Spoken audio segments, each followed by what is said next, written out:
Shortcut मारायला त्यांनी नदीतून जीवघेणा प्रवास केला, पण हा प्रवास एका कुटुंबाचा अखेरचा प्रवास ठरला. ज्या बोटीतून हे कुटुंब प्रवास करत होतं ती बोट उलटली आणि एका क्षणात अख्ख्या कुटुंबाला जलसमाधी घ्यावी लागली. हॅलो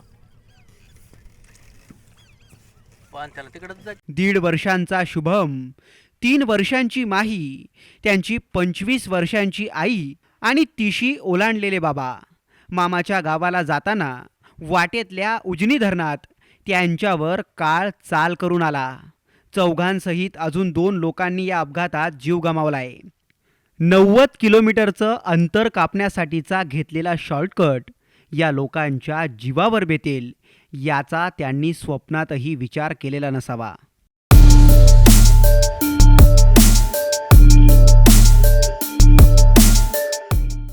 काळजाला चटका लावणारी ही घटना सोलापूरच्या करमाळा तालुक्यातली आहे. करमाळा तालुक्यातील पश्चिम भागातील गावकऱ्यांना बारामतीच्या इंदापूरला जायचं असेल तर त्यांना गाडीने तब्बल 92 किलोमीटरचा प्रवास करावा लागतो. पण तोच प्रवास भीमा नदीच्या पात्रातून बोटीद्वारे केला तर अवघ्या 4 किलोमीटरचं अंतर कापून पूर्ण होतो.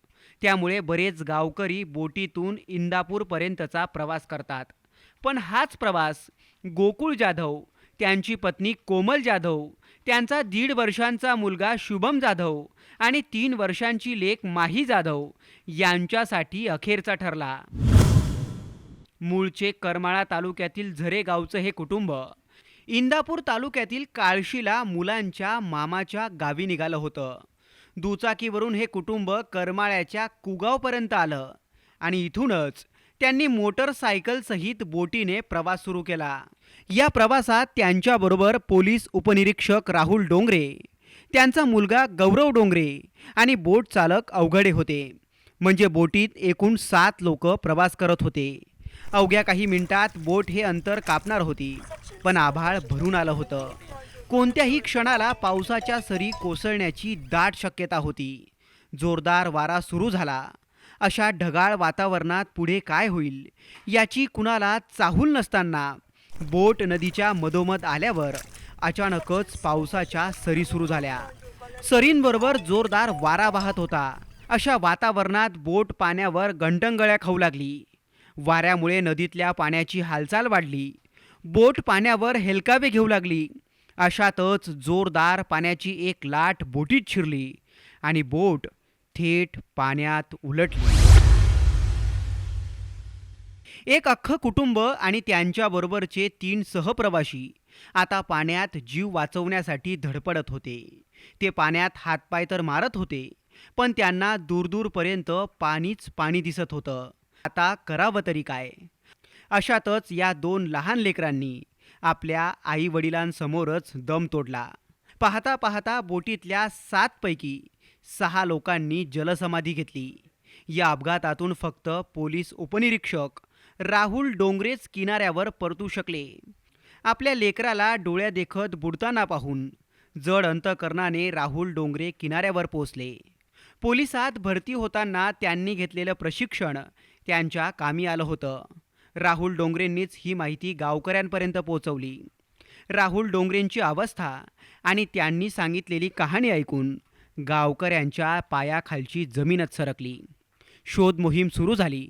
आपल्या गावातील गोकुळ जाधव आणि त्यांचं अख्खं कुटुंब नदीत बुडालंय ही बातमी ऐकून गावकऱ्यांचं मन हेलावलं. त्या रात्री गावात कुणाच्याच घरात चूल पेटली नाही. गावकऱ्यांनी देव पाण्यात बुडवून ते सुखरूप असल्याची प्रार्थना केली, पण गावकऱ्यांच्या प्रार्थनेचा फायदा झाला नाही. बचाव पथकाला जाधव कुटुंब मिळालं, पण त्यांनी कधीचाच जगाला निरोप दिला होता. ही घटना गावकऱ्यांच्या अंतकरणात एखाद्या काट्यासारखी रुतली. फुलासारखे 2 लहान मुलं या घटनेत दगावल्यामुळे अनेकांच्या काळजाचा पाजर फुटला. पण नाईलाज होता. एक शॉर्टकट या सोन्यासारख्या कुटुंबावर काळ बनून आला होता. एक शॉर्टकट सगळं काही उद्ध्वस्त करून गेला होता. एक शॉर्टकट तब्बल 6 लोकांचा जीव घेऊन गेला होता. हेच सत्य होतं. ब्युरो रिपोर्ट, साम टीव्ही न्यूज, सोलापूर.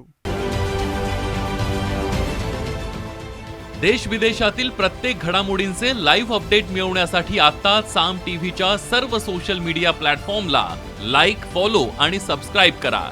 तसंच सर्व नोटिफिकेशनसाठी बेल आयकॉन प्रेस करायला विसरू नका.